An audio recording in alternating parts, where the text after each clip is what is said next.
Welcome to the Green Building Show, where we investigate green design and building trends throughout Australia.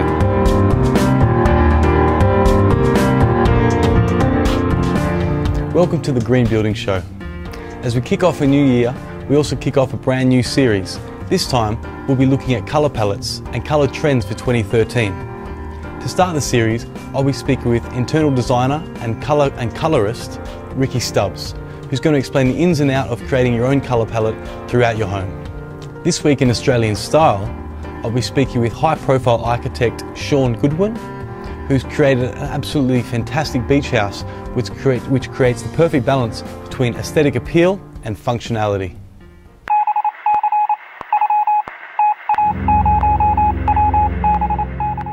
Okay, well, I'm here today with Rickki Stubbs. She's an interior designer and colour specialist. Thank you for being with us, Rickki. Thank you, Carlos. Okay, so tell us, when a homeowner begins to create their own colour palette within their home, what do they need to consider?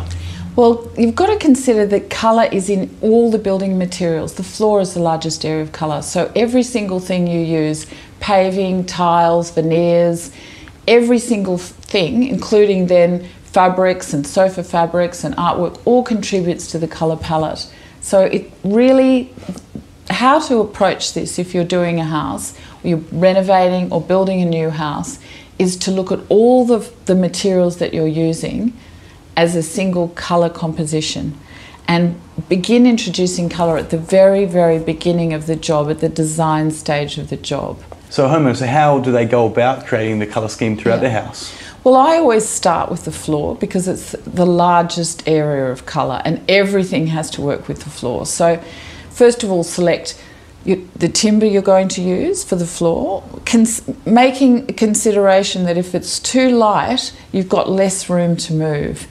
And the same if it's too dark, but if it's too light, you've really got less room to move. Then I start with the hard surfaces, like all the tiles. And then I go on to things like the veneers and the joinery for the kitchen and joinery for the bathrooms. And this is a good way to approach it because this is actually how it's done on a building job. The first thing you need to know is the floor. And then from there you need to know the tiles, and then they'll ask you for the joinery. And the paint colours go in last. And in a way, the paint colours then come out of those building materials. So you already should have a direction for the paint colours by the choice of materials you're making. And you know, I think colour should be introduced in a very early part of the job in places like bathrooms. You can have beautiful colours in the bathroom. The biggest mistake that people make is to make their houses bland. You know, they play it safe because colour it's tricky, it's challenging, and it's not that easy to use. But bland is not very relaxing either. I find bland actually very agitating. And by bland, I mean, you know, cream sofa, white kitchen, white walls, you know, just colourless. Okay, and when you say bland is quite agitating, I find that interesting. I guess what kind of impact do you think that colour can have on the look and feel of a home?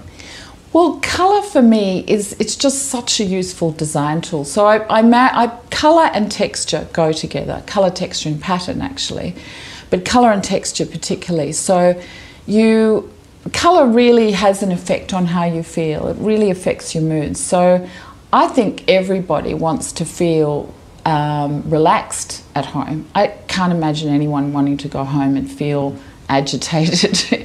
And you have a very different colour scheme in an office, say, that you would have in your bedroom or have in your house. So in a way the colours need to be, you know, something that you're not going to get too tired of. So not use strong colour in very small doses is what I always say. I love colour.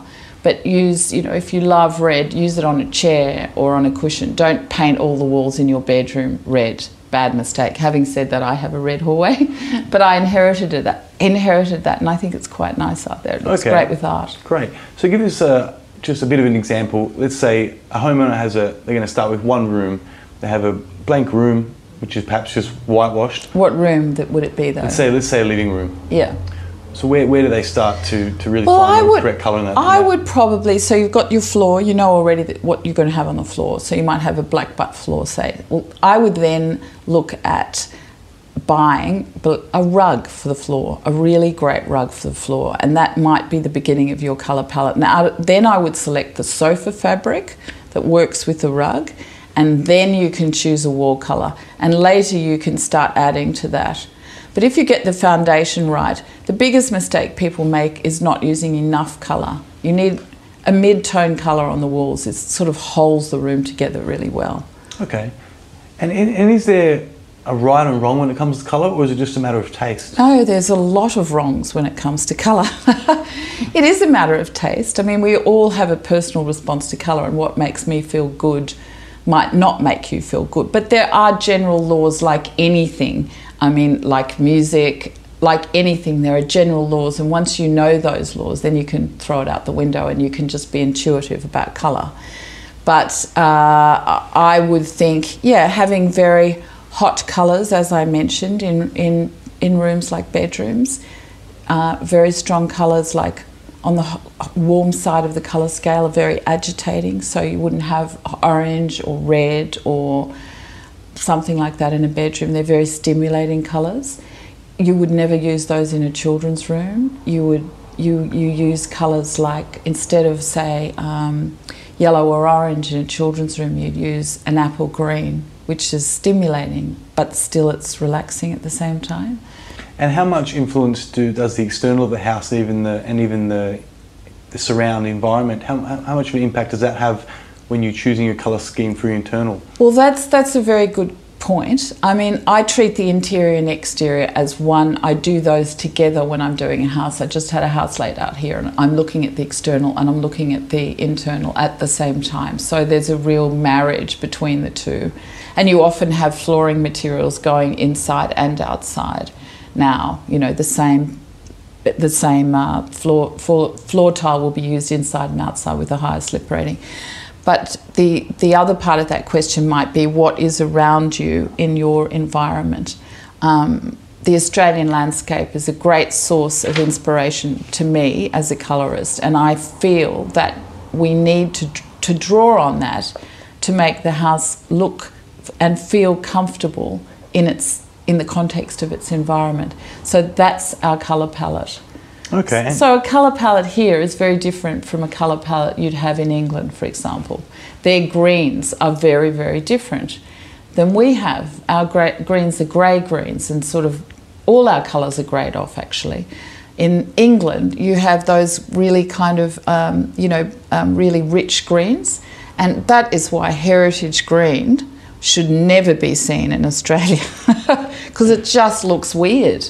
You know, we don't have that landscape. It's not in our landscape at all, so it looks strange. Perfect. And as you said before, Rickki, you said there's some integral rules when it comes to colour schemes. Once you have those rules down, do you really need to follow the trends, or can you just sort of follow your instincts after that? Well, I don't like trends anyway, although having said that, I would say that the trend now, after 2 decades of minimalism and white, the trend is that colour is coming back. But if you open Domain, you'll see that it's all still white and beige, and so by the time that people out there catch on to colour, it will be out again.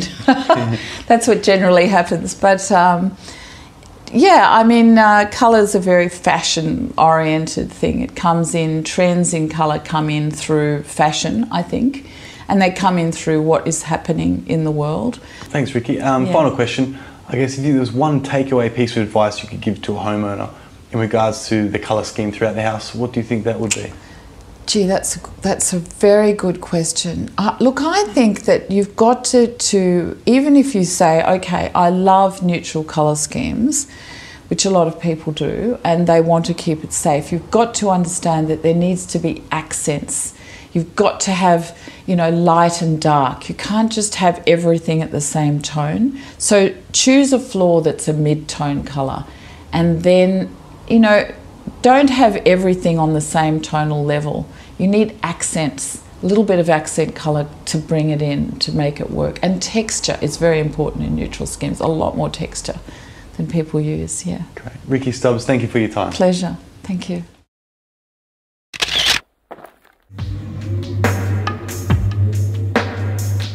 It's been called the colour of romance, Vic. What's hot this week? Red. red. I'm thinking we talked about colours this week with Carlos, but just thinking 5 fantastic red things you could put in your house. Starting with these amazing Felix Lounge sleds from Schaumburg Alvise, if that's how you say it. They're totally green and they're made in Australia, I mean as in eco-friendly. Also these brilliant lights are not cheap, but they're called matte stop and they're a knitted light that basically falls down, so there's a brilliant kind of dash of red. I love these storage cabinets. They're called Componibili and you can get them from top3.com.au. They're fantastic. It doesn't have to be really expensive. If you're just going for a dash of red anyway, you might just go for a throw. And these particular ones called Slinky Links are eco-friendly and they're actually made from old cotton clippings from industrial t-shirt manufacturers, so they're really fab. Also, it might be just something really simple as a dash of red in your kitchen, like these fantastic kitchen cutting boards. Yeah, just a dash of red in your home.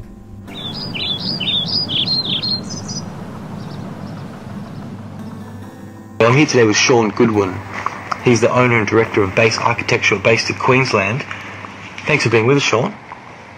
No problem. We're here today talking about She Oak, which is a lightweight home you have designed. Where is it based, Shawn? I'm down at Casuarina Beach in northern New South Wales. All right, fantastic. And looking at the design, I mean, it seems quite an unusual lightweight design. I guess what was the brief, or what was the client really looking for with this design, and how did it come about?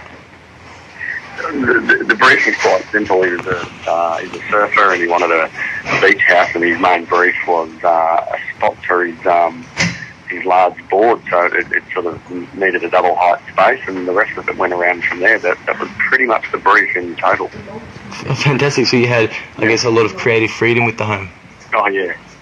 Yeah, very much so, and sort of coming from that sort of background as well, it was sort of an easy kind of flow, and it was all about how to get to the beach easy, and when you come back, how functional it was to sort of, rinse off the sand, get out of the wetsuit and hang the board up. Okay, fantastic. And how do you think you really achieve that functionality? I think the flow of the place assisted it. It was pretty straightforward. There was no rabbit warren of white bases and so on. It's sort of quite open, and material-wise and how the windows and apertures all work sort of facilitated it. All right, great. And what about materials, Shawn? I mean, how did you go about choosing the materials, and why were they suited well for this type of design and this type of climate? It's pretty rough kind of environment down there with salt and sand and breezes and I guess wind as well. So having some robust sort of materials in plywood and SC certainly helped that out. We have polished concrete floors and galvanised steel, which just all sort of assists kind of squinting out the space fairly easy and not having anything that's really harbouring any of the salt and so forth, and it can really be hosed down. Okay, great. And with these type of homes, I mean, it's an architecturally designed home, why do you think that the client or even yourself decided to go with the lightweight material rather than build with heavyweight? Look, I think the covenants down in there and that were pretty good, and they really did want to get away from that monolithic kind of McMansion style that we often see. And I think the lightweight motion sort of fits down there well as a coastal sort of area as well. There's not too many rendered dwellings in that estate anyway. Have you since been in touch with the client? Do you know how they've... Yeah, we've remained in good contact, and look, he uses it a lot, and he rents it out a little bit. He does a little bit of house sharing overseas as well, and sort of swaps his surfboard for a snowboard for parts of the year. But he just likes the fact that it's just sort of the idea with staining of the material as well, just sort of lets it age a little bit gracefully rather than, peeling paint in a really harsh kind of salt condition as well. Great. Shawn Godwin, thank you for your time. No worries.